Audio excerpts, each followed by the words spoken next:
அவங்க அதிகாரத்துல பங்கு கொடுக்குறாங்கன்னா என்ன மாதிரி பங்கு கொடுக்க போறாங்க? அது அடுத்தது முதல் முறையா வந்து நம்மளுடைய தமிழ்நாட்டுல வந்து ஒரு கம்யூனிஸ்ட்ல இருந்து மார்க்சிஸ்ட்ல இருந்து இந்த மாதிரி கட்சிகள்லாம் ஆட்சி அமைக்கும் போது அந்த மந்திரி சபையில இவங்களை மந்திரியா ஏத்தி பார்க்கறதுக்கான வாய்ப்புகளை தாவேகா கொடுத்துச்சுன்னா இது ஒரு மிகப்பெரிய பாஜக ஏதாச்சும் அப்ரோச் பண்ணியிருந்தா இல்ல பாமக ஏதாவது அப்ரோச் பண்ணியிருந்தா கண்டிப்பா யோசிச்சிருப்பாங்க. ஆலோசிக்கிற கூட சொல்லியிருக்க மாட்டாங்க. எல்லாரையும் கூப்பிடுறாங்க, நம்மளையும் கூப்பிடுறாங்க.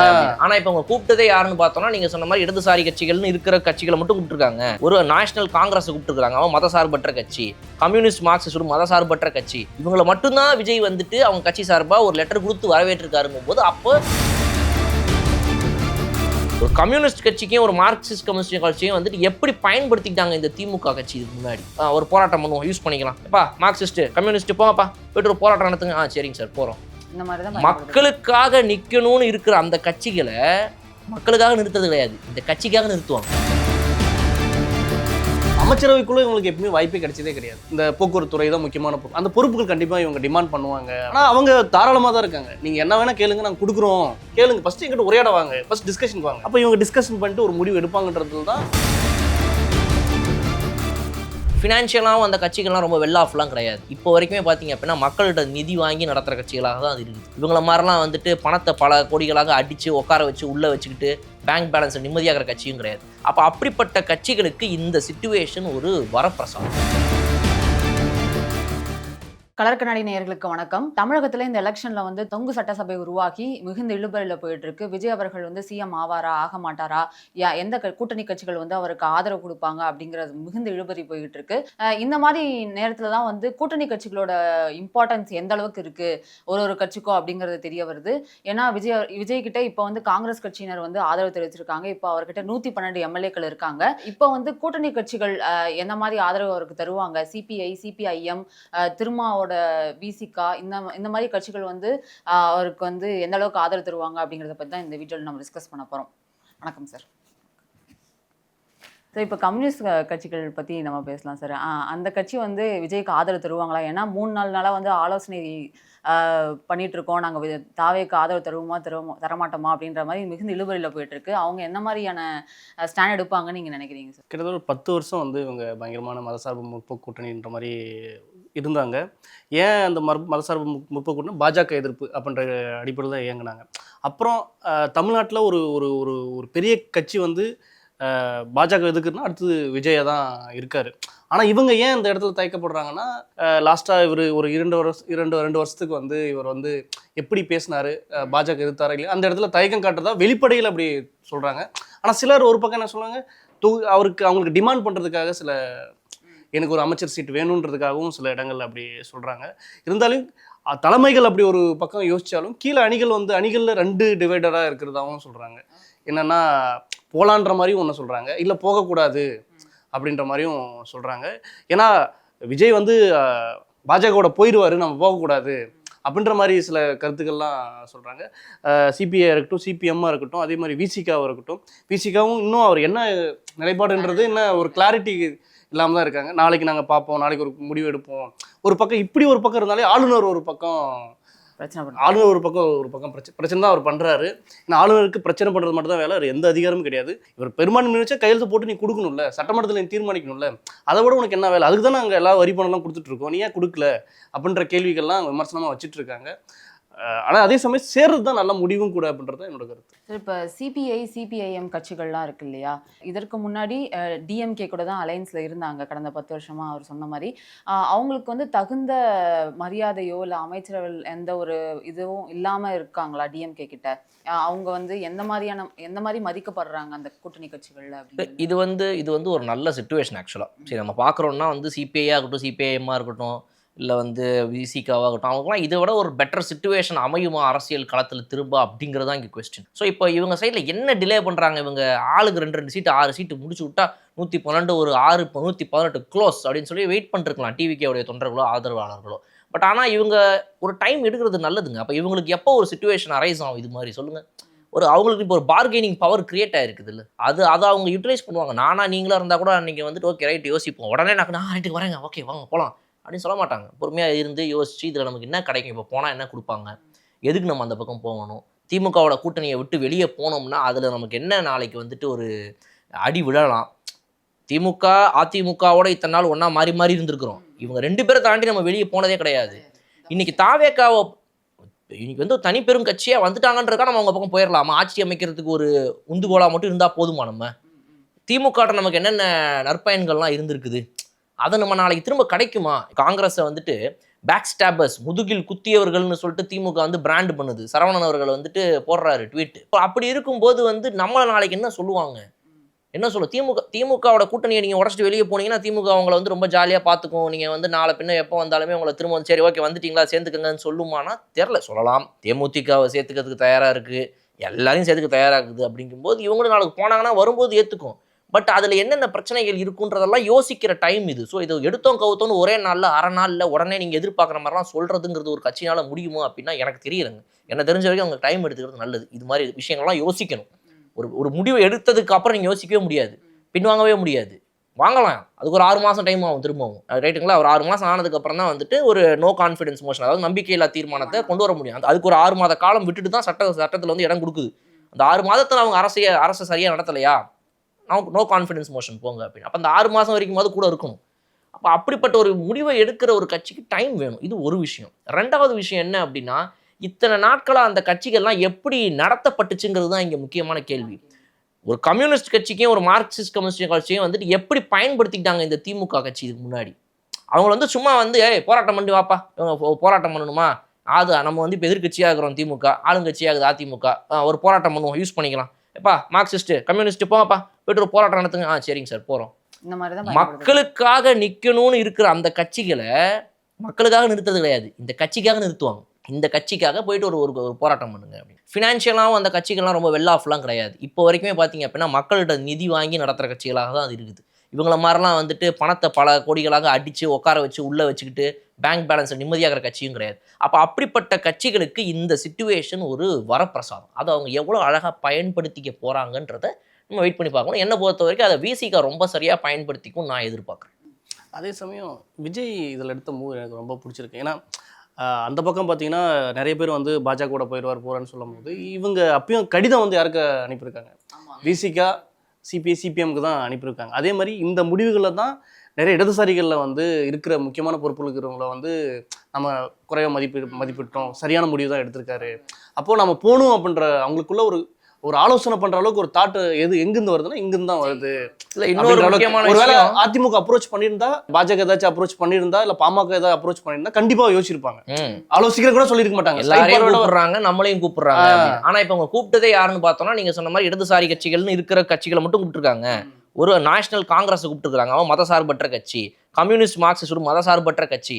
இவங்களை மட்டும்தான் விஜய் வந்துட்டு அவங்க கட்சி சார்பா ஒரு லெட்டர் கொடுத்து வரவேற்றிருக்காருங்கும் போது அப்போ இந்த கூட்டணியில் நம்ம இருக்கிறதுக்கான ஒரு நல்ல காரணங்கள் இப்போ நம்மகிட்ட இருக்குன்னு அவங்க யோசிக்கலாம். அது ஒரு நல்ல திமுக கிட்ட இருந்ததே திமுக வந்து பாஜக எதுக்குது அந்த ஒரு வெயிட்டேஜுக்காக தான் இவங்களால இழுத்தாங்க.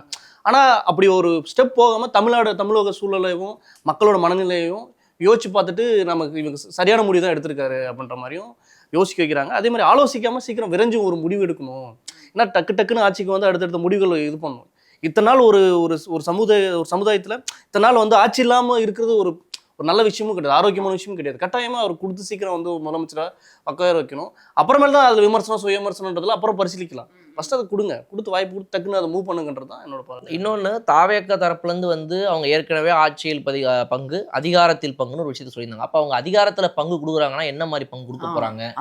முதல் முறையாக வந்து நம்மளுடைய தமிழ்நாட்டில் வந்து ஒரு கம்யூனிஸ்ட்லேருந்து மார்க்சிஸ்ட்லேருந்து இந்த மாதிரி கட்சிகள்லாம் ஆட்சி அமைக்கும் போது அந்த மந்திரி சபையில் இவங்களை மந்திரியாக ஏற்றி பார்க்கறதுக்கான வாய்ப்புகளை தாவேகா கொடுத்துச்சுன்னா இது ஒரு மிகப்பெரிய ப்ளஸ் பாயிண்டாக தாவேகாவுக்கு அமைகிறது. இந்தியா தமிழ்நாடு பொறுத்தவரையும் இந்த எலெக்ஷன் ஆரம்பிச்சது வந்து அப்படி ஒரு கூட்டணிக்கு ஒரு ரெஸ்பான்சிபிலிட்டி அந்த பொறுப்பெல்லாம் கொடுத்தல. ஆனால் மத்தியில் கூட்டாட்சி, மாநிலத்தில் சுயாட்சி, அந்த ஸ்டேட்மெண்ட்டில் தான் வந்து ஒட்டுமொத்த ஒரு 60 வருஷ அரசியல போயிட்டு இருக்கு. ஆனால் பொறுப்புகள் கொடுக்கும்போது ஏன்னா முக்கியமான பொறுப்புகள் என்ன, உள்துறை, கல்வித்துறை, இந்த போக்குவரத்து துறை தான் முக்கியமான பொறுப்பு. அந்த பொறுப்புகள் கண்டிப்பாக இவங்க டிமாண்ட் பண்ணுவாங்க. ஏன்னா இந்த பொறுப்புகளில் தான் தமிழ்நாடோட ஜிடிபியாக இருக்கட்டும், ஜிஎஸ்டியாக இருக்கட்டும், அந்த தமிழ்நாடு எந்த அளவுக்கு க்ரோத் ஆயிருக்குன்றது இவங்க கையாளுவாங்கன்றது தான் பார்க்கும். ஆனால் அவங்க தாராளமாக தான் இருக்காங்க. நீங்கள் என்ன வேணால் கேளுங்க, நாங்கள் கொடுக்குறோம் அப்படின்ற ஒரு பயங்கரமாக வெளிப்படைத்தன்மையில தான் இருக்காங்க. நீங்கள் கேளுங்க, ஃபர்ஸ்ட் எங்கிட்ட உரையாட வாங்க, ஃபர்ஸ்ட் டிஸ்கஷனுக்கு வாங்க, அப்புறம் என்ன ஏதுன்னு டிஸ்கஸ் பண்ணிக்கலாம் அப்படின்ற மாதிரியா இருக்காங்க.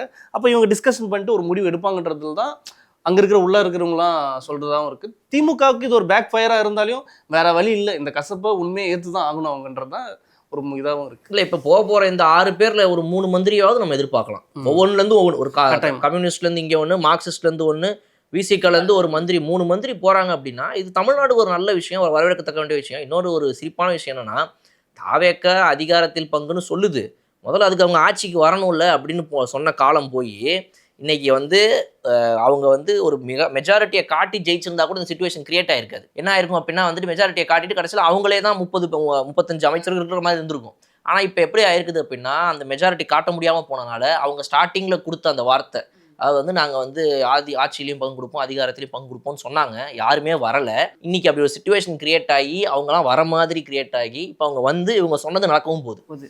அது ஒரு நல்ல விஷயம் தான், ஒரு நல்ல சைன். ஏன்னா இது திமுக வந்து ஒரு இது மூவ் பண்ணுறாங்கன்னா இவங்க வெறும் வெளியிலேருந்து தான் வந்து ஆதரவு தெரிவித்து போராட்டம் பண்ணுவாங்க. அமைச்சரவைக்குள்ளே இவங்களுக்கு எப்பவுமே வாய்ப்பே கிடைச்சதே கிடையாது. அமைச்சரவையில் கொடுக்குறதுன்னும் போது ஒரு ஆரோக்கியமான, தமிழகத்தில் ஒரு ஆரோக்கியமான ஒரு அரசியல் தான். ஆனால் கம்யூனிஸ்ட் கட்சிகளோ மார்க்சிஸ்ட் கம்யூனிஸ்ட் கட்சிகளையோ நான் சொல்கிற மாதிரி வெறும் போராட்டத்துக்கு மட்டும்தான் திமுக பயன்படுத்தினாங்கன்னு நீங்களும் சொல்கிறீங்களா என்ன? இல்லை அப்படி அவங்க போராட்டத்துக்கு மட்டும் இவங்க இப்போ நீங்கள் அப்படி தான் சொன்னீங்க, அதனால கேட்டேன். இல்லை கம்யூனிஸ்ட் சட்டமன்றத்தில் சொல்கிறேன், பொறுப்பு அமைச்சரவையில் அவங்களுக்கு எந்த பொறுப்பு போராட்டத்துக்கு மட்டும் யூஸ் பண்ணாங்க அப்படின்னு சொன்ன மாதிரி ஞாபகம் எனக்கு. இல்லை அப்படிலாம் இல்லை. ஏன்னா அவங்க எப்பவுமே அவங்க தனிப்பட்ட முடிவுகளும் தான் எல்லாத்தையும் மூவ் பண்ணுவாங்க. அப்படி சில இடங்களில் ஒரு மத்திய அரசுலேருந்து ஒரு பிஎம்சிடி திட்டமாக இருக்கட்டும், இல்லை புதிய கல்விக் கொள்கை திட்டங்களாக இருக்கட்டும், இல்லை பல்வேறு திட்டங்களை அமல்படுத்தும் போது கூட்டணி கட்சிகளை கலந்து ஆலோசித்து தான் ஒரு முடிவு எடுத்து ஒரு போராட்டம். இன்னைக்கு கூட பாருங்கள், கேஸ் உயர்வு கண்டித்து போராட்டம் பண்ணிட்டு இருக்காங்க, அதில் எல்லாமே கலந்துருக்காங்க. அப்போ கூட்டணி கட்சிகளோட தோழமை பண்புகளோட அவங்க அணுகிறது தான் பார்ப்பாங்க தவிர அப்படி இவங்க சப்போர்ட் பண்ணால் அது உண்மையிலே கம்யூனிஸ்ட் கொள்கைக்கு ஒரு விரோதமானது தான். வெறும் போராட்டத்துக்கு மட்டும் பயன்படுத்திப்பாங்க அப்படின்ற மாதிரி அது ரொம்ப எளிமையாக அவங்க அப்படி இருக்கவும் மாட்டாங்க, தொண்டர்களும் இருக்க மாட்டாங்க. சில தேர்தல் கட்சிகளுக்குன்னு ஒரு வரையறை இருக்குது. ஒரு டக்குன்னு ஒரு முன்னாடி வந்து தேர்தலுக்கு முன்னாடி ஒன்று பேசுவாங்க, திரும்ப தேர்தலில் வெற்றி அடைஞ்சோடனே அதுக்கு ஒன்று பேசுவாங்க. மக்கள் திருப்பி மகேசான் தீர்ப்பு நாங்கள் ஏற்றுக்கொள்கிறோம், பாற்றுக்கொள்கிறோம், இப்படிலாம் பேசுவாங்க. அப்படி விசிகா கிட்டும் சிபிஐ சிபிஎம் கிட்டும் இந்த போக்கில் இருக்கு. ஆனால் அந்த அளவுக்கு அந்த கீழ்படிஞ்செல்லாம் போகிற உணர்வுகளும் கடந்த கால வரலாற்றில் இல்லைன்றதான் என்னோட கருத்து. இல்லை, அவங்க எப்போவுமே போராட்டத்துக்காக நிற்பாங்க, ஒரு சரியான ஒரு இதுக்காக கொள்கைக்காக நிற்பாங்க. நம்ம கூட்டணி கட்சியிலே இருந்தாலும் ஆளுங்கட்சியாக இருந்தாலும் பரவாயில்லன்னு திமுகவை எதிர்த்து பல போராட்டங்களில் விசிகா அவர்கள் நடத்தினார்.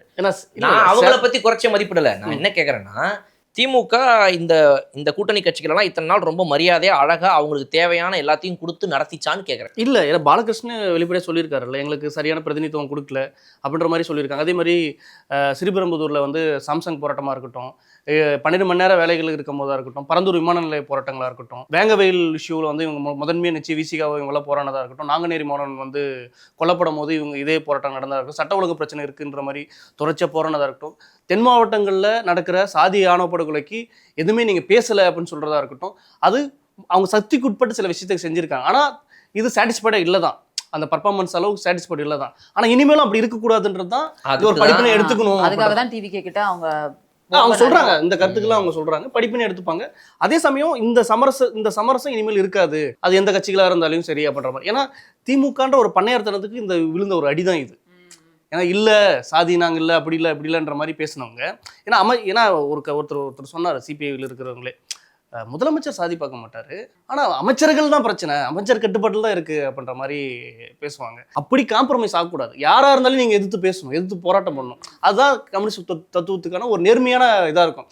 இல்லை இவன் 5,000 ரூபாய் கொடுத்தா போயிடுவானுங்கடா, மக்கள்கிட்டே ஒரு புரிதல் இருக்குது, இவங்க வந்து ஒரு உண்டியல் குலுக்கி இவங்க வந்து போயிடுவானுங்க அப்படின்ற மாதிரி ஒரு கொச்சான வாதங்கள்லாம் இருக்குது. அப்படி இல்லாமல் ஒரு இன்னும் நேர்மையான முறையில் அவங்க போகணுன்றது தான் என்னோட கருத்து. அது தாவேக்க கண்டிப்பாக அதுக்கான வெளிப்படைத்தன்மை கொடுப்பாங்கன்றதான் இப்போ அவர் கொடுத்த கடிதத்திலிருந்து நம்ம பார்க்க முடியுது. கண்டிப்பாக அப்படி ஒரு இது அமையணும். ஏன்னா வந்து இதுக்கு முன்னாடி திமுக அவங்களை நடத்தின மாதிரி யாருமே நடத்திருக்க முடியாது.